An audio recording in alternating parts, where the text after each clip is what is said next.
Welcome, Gemini, and thank you for joining me. This is your general scope for the month of April 2017. I kind of messed up on one star sign. I thought I was doing a weekly because I've been doing so many weeklies that now I'm jumping into the monthlies. So, okay, so anyway, let's get started. In my weekly of the April 3rd, I was talking about Mercury in retrograde.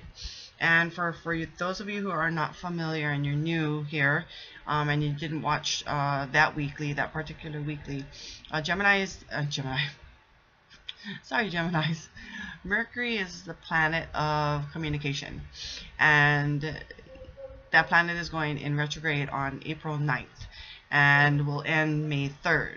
So it lasts about 3 to 4 weeks, usually at a time. And it lingers as well. So you can feel the effects of it actually 2 weeks before it begins and 2 weeks after it ends.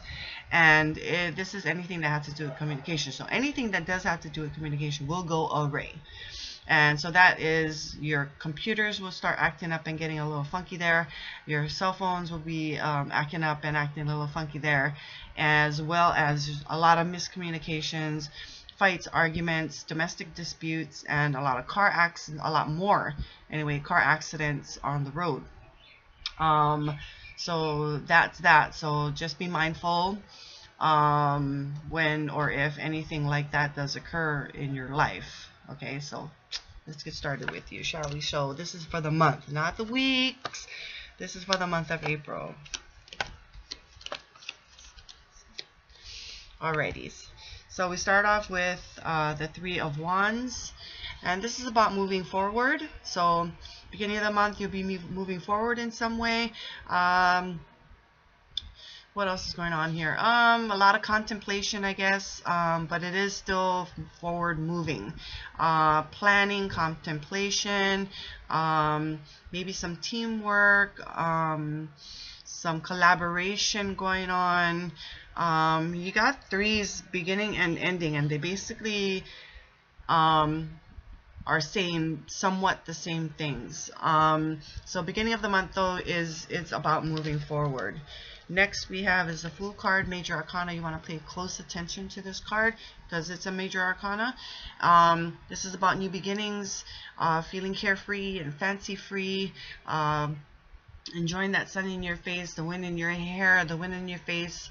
But it's about no worries, just feeling carefree, a new beginning, fresh, new for you.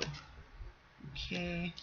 You also have a companion there with you. You may have a companion there or some kind of support system there with you as well.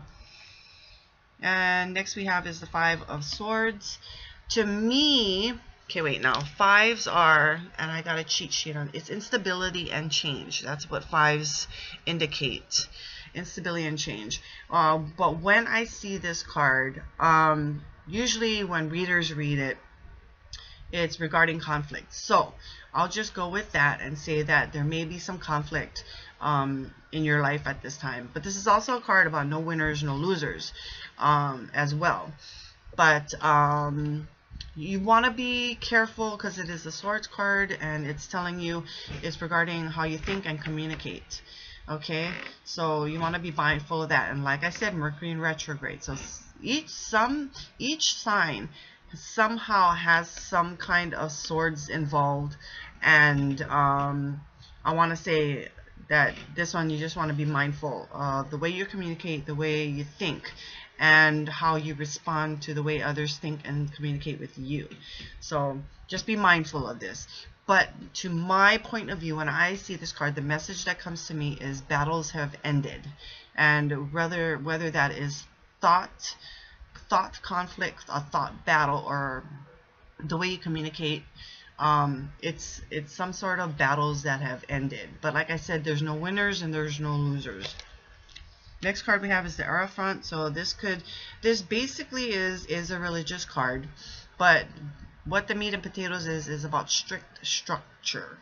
So it's either your beliefs You can't be swayed in your beliefs one way or another. You stand your ground, you hold true to your beliefs. This could be a person who you go to for advice as well, who's probably quite spiritual, and it's more of a spiritual advice that you go to. This could be you feeling pretty empowerment, pretty much in a powerful status, in a powerful state as well. What else could be going on with this one? Feeling quite confident in yourself, and staying, like I said, staying true to your beliefs, or what you believe is true. Anything else going on with this?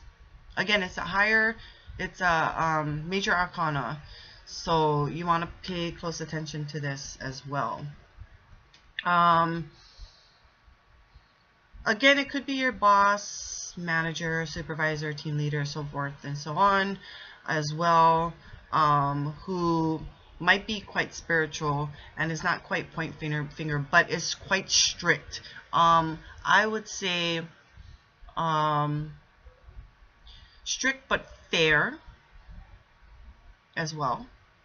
Or it could be you, again, in this kind of position as well. Next card we have is a card of celebration. So something to celebrate. It's the Three of Cups. This could be about, again, planning, collaborating with others, teamwork as well. It's about getting along, meshing well. This could be, you could be spending time with friends or family whom you love. This is an emotional card, so it's more an emotional level.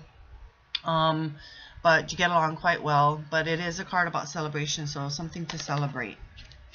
Next card we have is the Seven of Pentacles. This is a card of progress. It's at a point right now. Sorry, scratch my nose. You're at a point in your life right now. You're taking a little break and you're looking back and see how far you've come, and the seeds you've planted and what's grown from those and how far it's come. So this is just about looking back, taking a break, and kind of stop and smelling the roses for a bit. But there's still more work to be done ahead of you as well. So, and it could be related to finances. It could be related to time, because I don't necessarily only represent the pentacles or the coins as finances. I also represent them as time. So you're just taking the time right now, but it is a card of progress. Last card we have is the Three of Coins, or the Three of Pentacles. And again, this is about teamwork, collaboration, and planning. So there's some planning. Basically, this is a card of planning. So some planning is being involved. This could be also a card of apprenticeship as well. Maybe you're kind of in that stage of your life right now of being an apprentice for something, but this is a card of planning, and as well as teamwork and collaboration, so collaborating with others. So you could be looking at where you are right now and kind of looking around, like from that Seven of Pentacles, and you know, seeing how far you've come, and you still got planning, and because there's still more work to be done, but you're planning now on how you'll get to your goals. It could be collaborating. It could be with work. It could be with business, if you have your own business as well. So yeah, collaborating, team working with other people. So it doesn't necessarily have to be finances. It could be personal as well, for whatever reason that may be. So let's kind of recap here, and that's good throughout the month. Not too bad. Just watch that conflict, but moving forward, beginning of the month, you're moving forward. There's new beginnings for you, feeling carefree, fancy free, that freshness, that newness coming about. But there could be some conflict, or conflicts could have ended as well. But just like I said, be careful that Mercury in retrograde. It is a card of thoughts and communication, so watch how you think and how you communicate with other people, and watch how you react to other people's thoughts and they're communicating with you as well. And then we have you could be feeling quite empowered at about mid-month, and quite structured, strictly. You're strict in your structure. You maybe spiritually or your beliefs. It's something related with that, and you can't be swayed either way. You kind of hold your foot and stand your ground in and how strong your belief system is. It could be somebody else whom you go to for advice spiritually, for spiritual advice. But again, it could be a boss, it could be a manager, a team leader, so forth and so on. It could be someone like that. Could be someone whom you're partnered with as well. Regardless, but it's a higher hierarchy. So not quite a ruler, but kind of a ruler in himself. So that could be swayed either way. Then there's a cause for celebration or a reason to celebrate. Again, there could be, it's an emotional card. It could be team working. You could be collaborating with other people. You could be spending time with friends or family, but some reason to celebrate. Then you're kind of taking a break right now. You're taking a look at how far you've come with what you've got and what you've made, what you produced. But there's still more work to be done, but you're just in a process right now of just taking a little break and taking a look at what you've done so far. And then again, there could be, teamwork, collaboration, and some planning going on for whatever reason. It could be financial, could be building a house, it could be personal as well, but some kind of teamwork, collaboration, and planning going on at the end of the month. Could be planning for the next month financially, maybe budgeting as well. It could be that, and maybe you have a partner that you go to at with this because you guys partnering your finances. You're together with your finances and paying bills and so forth together. So it could just be that as well. So I thank you for watching, and I hope it not too bad, pretty good month. Not too much excitement going on, but there's a reason to celebrate, and that's always good. And so I bid you a very, very great month. And just remember, it takes two to row. And I bid you aloha.